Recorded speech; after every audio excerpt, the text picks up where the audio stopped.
நிறைய பேர் அதுல பங்கெடுத்தவங்க எல்லாம் வந்திருக்காங்க. இன்னைக்கு இங்க வந்து நம்ம எல்லாம் பார்த்துட்டு போனாங்க. தொடர்ச்சி இங்க இருக்கிறவங்க தான். அந்த விவசாயிகள் மீதெல்லாம் வழக்கு போட்டாங்க. எல்லாத்தையும் நம்ம சந்திச்சோம்.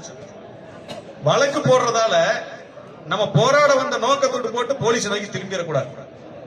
என்ன பண்ணணும், நான் பாட்டுக்கு நம்ம கோரிக்கை நோக்கி போயிட்டு இருப்போம். போலீஸ் வாப்பான பிடிச்சி இழுத்துட்டு போவாங்க. நாம அவை சட்டை பிடிச்சிட்டு போயிடக்கூடாது. அவை சட்டை பிடிச்சிட்டு போயிடக்கூடாது. நம்ம கோரிக்கை என்னவோ கோரிக்கை நோக்கி தான் பயணிக்கணும். நாங்க என்ன நேற்று நீங்க சொன்னீங்களே காவல்துறை நண்பர்கள், நாங்க போயிட்டோமே, வெடிக்காத்தால வந்து பிடிச்சீங்களே, பொய் கேஸ் போட்டீங்களே, நியாயமா ரிமாண்ட் பண்ணியாச்சு. திங்கக்கிழமைக்கு 5 நாள் லீவு, 5 நாள் ஜெயிலி பொங்கல் கொண்டாடுவாங்க. அதெல்லாம் தீபாவளி கொண்டாட்டம் நடக்கும். எல்லாம் கொண்டாட்டம் அங்க அந்த அன்னைக்கு ஸ்பெஷலாவும் இருக்கும். சாப்பாடு ஸ்பெஷல் ஸ்வீட் எல்லாமே வரும். அதனால நம்மளால பொங்கல் அன்னைக்கு இருக்கிறாங்க அப்படின்னு நீங்க யாரும் வருத்தப்பட வேண்டியதில்லை.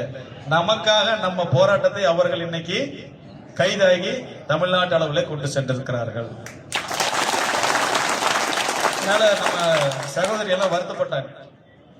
நம்ம நீங்க யாராவது சொல்ல போனாலும் எனக்கு கொஞ்சம் மனசு ஒரு நிமிஷம் வருத்தம் இருக்கும், வலி இருக்கு. அந்த வலி இல்லாம இருக்கு, நம்ம ஆளு உள்ள இருக்கிறாங்களே அப்படி.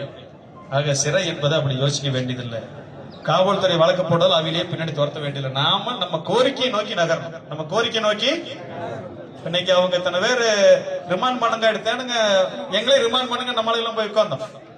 ஏன்னா நேற்று வேலூர்ல இருந்து எனக்கு இங்க வழக்கு போட்டு வச்சிருக்கிறேன். நான் தூண்டி இந்த போராட்டத்தை தொடுத்தாங்க. பரவாயில்ல, நம்ம தலைவர் மேல இது கூட போடாம இருந்தா அப்புறம் என்ன அர்த்தம்? ஆக நாமளும் சிறை செல்ல தயாராக இருக்கிறோம். இங்க வந்திருக்கிற விவசாயிகளும் வழக்குக்கும் போராட்டத்துக்கும் கவலைப்படவில்லை, சிறைக்கும் அஞ்சவில்லை. எல்லாரும் ஜெயில போடுங்கன்னு போய் கேட்ட காலையில இருந்து அதான் கேட்டு இருக்கிறோம். போதும் 4 பேரை போட்டாச்சு, கிளம்பி போங்கன்னு அவிலும் சொல்லித்தான் போறாங்க. ஆக நாம போயிட்டு நாம அடுத்து செய்ய வேண்டியது என்ன?